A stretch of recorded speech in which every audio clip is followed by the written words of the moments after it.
So according to Fredrickson, and this is an important part of the Broaden and build theory, the use of positive emotions tends to be, or the sort of function behind them tends to be much more cognitive.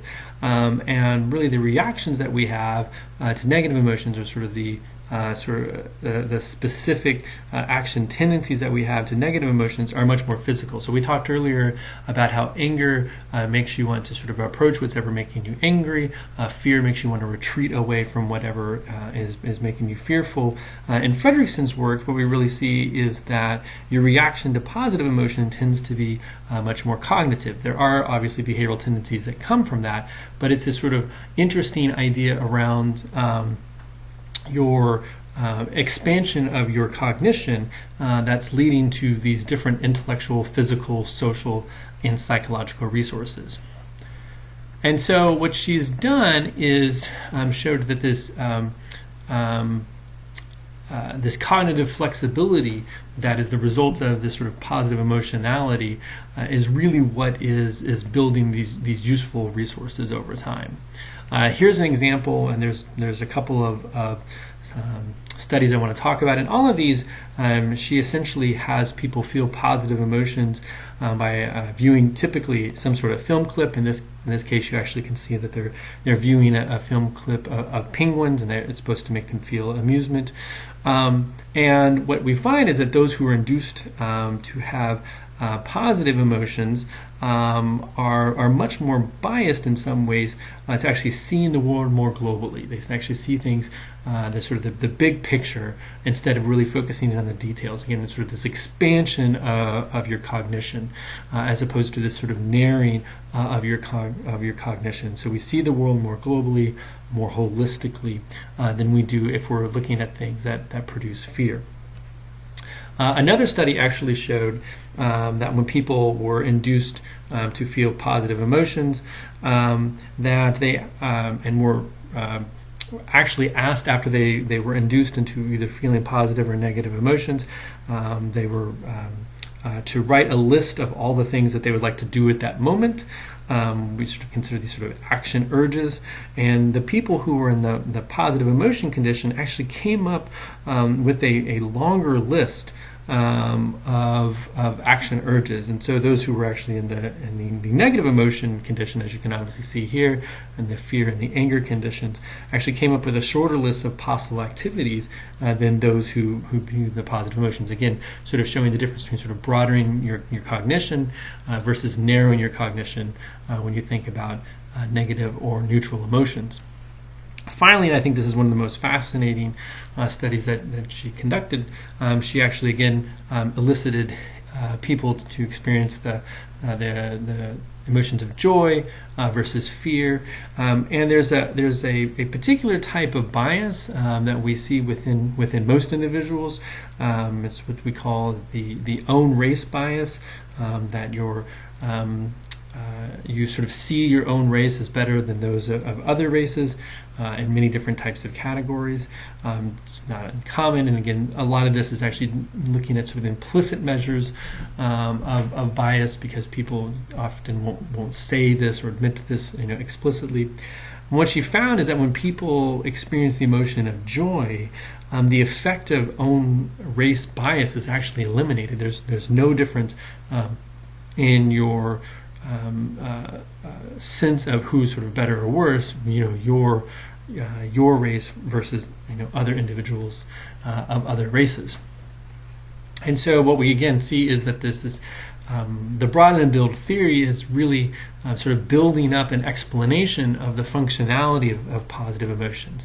That again, by broadening your cognition, you accrue these different types of resources that provide you an evolutionary advantage for long-term survival. Some of the types of resources that you might actually build up as a result of positive emotions, more physical resources. We've seen that positive emotions help you sleep better and actually recover and experience less illness and disease. People who are in situations where they feel more positive emotions tend to be more social, and they actually elicit more social support. People who are experiencing more positive emotions can be more creative and more mindful, and actually even more psychologically optimistic. So you can see some psychological resources that can be accrued through the experience of positive emotions.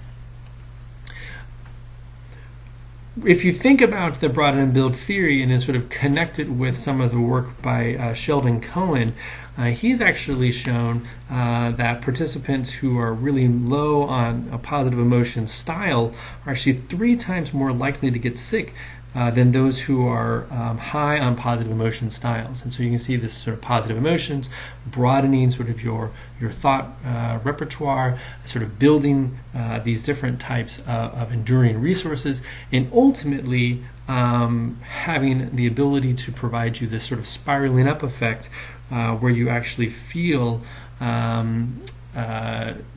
you experience a enhanced sort of type of benefit. So, individuals, who have actually experienced a lot of positive emotions have this upward spiral to where they go from, experiencing the positive emotions to actually enhanced health and survival and fulfillment. Last part of the Broaden and Build theory that I think is, really quite interesting is that emotions like joy and contentment can actually have this undoing effect of negative emotions. Really quite interesting sort of paradigm here. You have a person who's put into an anxiety-provoking situation. You're typically told something like you're going to have to give a speech in front of your peers that's going to be judged.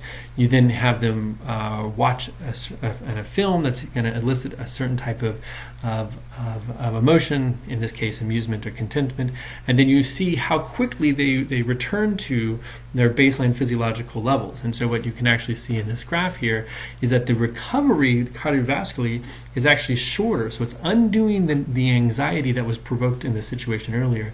You actually return to your baseline levels of physiology more quickly.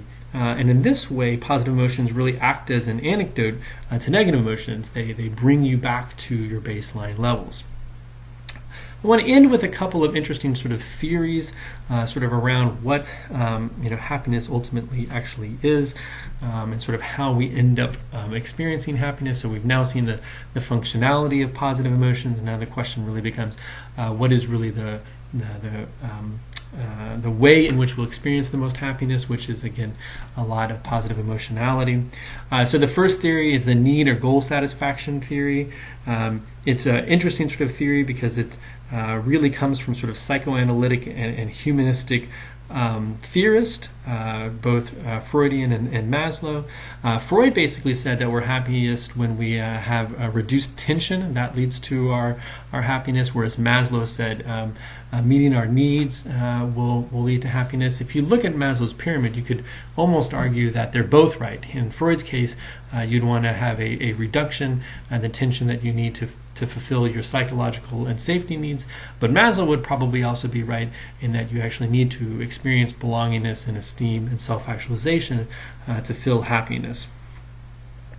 Another theory, which is much more behavioral, is the process or activity theory. This basically says that engaging in particular types of activities make you happy, particularly those types of activities that produce a flow, which is this intense absorption into the types of activities that you're actually engaged in. And so the process or activity theory of happiness basically says that particular life activities are what generate happiness. So if you do things that are not too challenging and not too boring, sort of raise your skills, you're going to end up in this flow channel that's going to produce the most amount of happiness. And Sonia Lyubomirsky and her colleagues have basically said that most of the interventions in positive psychology really work through this type of model where you actually do something, and as a result of do something, you experience more positive emotions or thoughts or behaviors or psychological need satisfaction, and that's ultimately what makes you happier. The last model is a pretty simple model. It basically says that happy people are born happy, the sort of personality theory as a sort of source of happiness. Ultimately, extroversion and neuroticism have these really strong correlates with happiness, and then we'll actually see that there is some support for that as well. Here are 10 ways that you can be happy, and that's the end of this lecture.